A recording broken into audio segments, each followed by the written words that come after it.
Quando a gente pensa numa sentença judicial, parece que é o ponto final, né? Fim de jogo. Mas o que essa decisão realmente significa? Qual é o poder dela na vida real, fora do papel? Nesta nossa conversa, a gente vai, de fato, abrir a caixa preta da sentença no processo civil para entender direitinho como cada peça funciona. O nosso roteiro passa por 4 pontos que são essenciais. Primeiro, a gente vai dar uma olhada na caixa de ferramentas do juiz.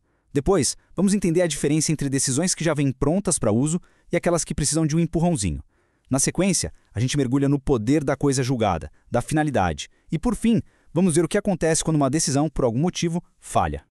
Então vamos lá, começando pelo nosso primeiro ponto, a caixa de ferramentas de um juiz. A ideia aqui é a seguinte: para cada tipo de problema jurídico, existe uma ferramenta, uma sentença específica para resolver aquilo. Vamos conhecer as 5 principais. Fica a pergunta no ar. Será que toda decisão de um juiz é igual?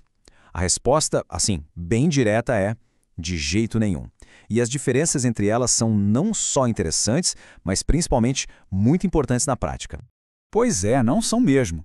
A justiça funciona como se tivesse uma verdadeira maleta de ferramentas. E usar a ferramenta errada não só não resolve o problema, como pode até criar um novo. Por isso é tão fundamental saber exatamente qual tipo de sentença se encaixa em cada situação. A nossa primeira ferramenta é a sentença declaratória. A função dela é muito simples, mas ao mesmo tempo super poderosa. É colocar um fim na incerteza. Ela vem e certifica oficialmente se uma relação jurídica existe, não existe ou como ela é. É como se fosse um carimbo oficial do judiciário dizendo: é isso aqui e ponto final. Logo em seguida, a gente tem a sentença constitutiva. Essa aqui vai além. Ela não só declara, ela de fato muda a realidade jurídica das pessoas. Ela pode criar, pode modificar ou pode acabar com uma relação. O exemplo mais clássico de todos é a sentença de divórcio, que dissolve o casamento. Ou, sei lá, a anulação de um contrato. Agora chegamos na que talvez seja mais conhecida de todas, a sentença condenatória. O nome já entrega, né? Ela condena alguém a fazer alguma coisa, que na maioria das vezes é pagar uma dívida. Mas aqui tem um pulo do gato, um ponto-chave que a gente vai explorar já já. Uma coisa é o juiz dizer que alguém tem o direito de receber. Outra, bem diferente, é o dinheiro entrar na conta. Essa sentença aqui precisa de uma segunda etapa para valer de verdade. Já a sentença mandamental, essa é a ordem pura. É um comando direto do juiz que tem que ser obedecido e pronto. E para garantir que vai ser cumprido, o juiz pode usar umas medidas bem fortes, como aplicar multas diárias para cada dia de descumprimento. É o poder do tribunal em ação, sem rodeios. E para fechar essa caixa de ferramentas, temos a sentença executiva lato sensu. O nome pode assustar, mas a ideia é bem simples. Aqui, a própria decisão do juiz já é a ação que satisfaz o direito. Não precisa de mais nada de outra fase. O mandado de reintegração de posse, por exemplo, não só diz que a pessoa tem o direito de voltar para o imóvel, ele coloca a pessoa de volta. E essa diferença é crucial para o nosso próximo assunto. E agora que a gente já conhece as ferramentas, chegamos numa divisão muito prática. Basicamente, algumas sentenças já resolvem tudo sozinhas, enquanto outras são só o primeiro passo de uma jornada. É justamente a diferença entre uma decisão pronta para uso e outra que precisa de ação. Olha só que interessante essa distinção. A sentença autossuficiente é tipo um prato pronto, sabe? A própria decisão já resolve o problema, como no divórcio que a gente falou. Já não autossuficiente, essa é mais como um kit para cozinhar. O juiz te dá a receita e os ingredientes, ou seja, reconhece o direito, mas ainda precisa de uma outra etapa, que é o cumprimento de sentença, para de fato preparar o prato e ter o benefício, como no caso da cobrança de uma dívida. E por que isso é tão importante na vida real? Porque é isso que vai dizer se quem ganhou o processo já sai com o problema resolvido na hora ou se vai ter que começar uma nova fase, quase um novo capítulo, para forçar o outro lado a cumprir o que foi decidido. É a diferença entre ter a solução na mão ou só o mapa para chegar nela. Bom, e isso nos leva ao poder máximo de uma decisão, a sua finalidade.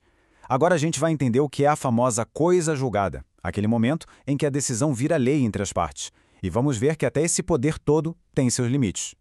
A tal da coisa julgada material é a força que torna uma decisão, da qual não cabe mais nenhum recurso, algo imutável e indiscutível.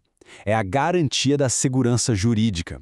É como se a gente pegasse aquela discussão, colocasse dentro de uma caixa, trancasse com um cadeado e jogasse a chave fora. Aquele assunto não pode mais ser reaberto.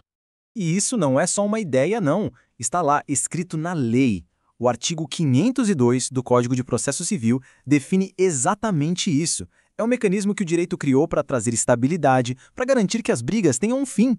Só que esse poder absoluto tem fronteiras. A primeira delas é sobre quem a decisão afeta. São os limites subjetivos. O artigo 506 deixa bem claro, a coisa julgada só vale para as partes que estavam no processo. Ela não pode, de jeito nenhum, beneficiar ou prejudicar uma terceira pessoa que não teve nada a ver com a história. É como se tivesse uma cerca em volta da decisão. E além de saber quem é afetado, a gente precisa saber o que de fato vira imutável. São os limites objetivos. A coisa julgada só gruda na parte dispositiva da sentença, ou seja, no comando final do juiz. Condeno, absolvo, decreto divórcio. Todo o resto, os motivos do juiz, o raciocínio dele, a versão dos fatos que ele aceitou, nada disso entra na caixa trancada. Só a ordem final.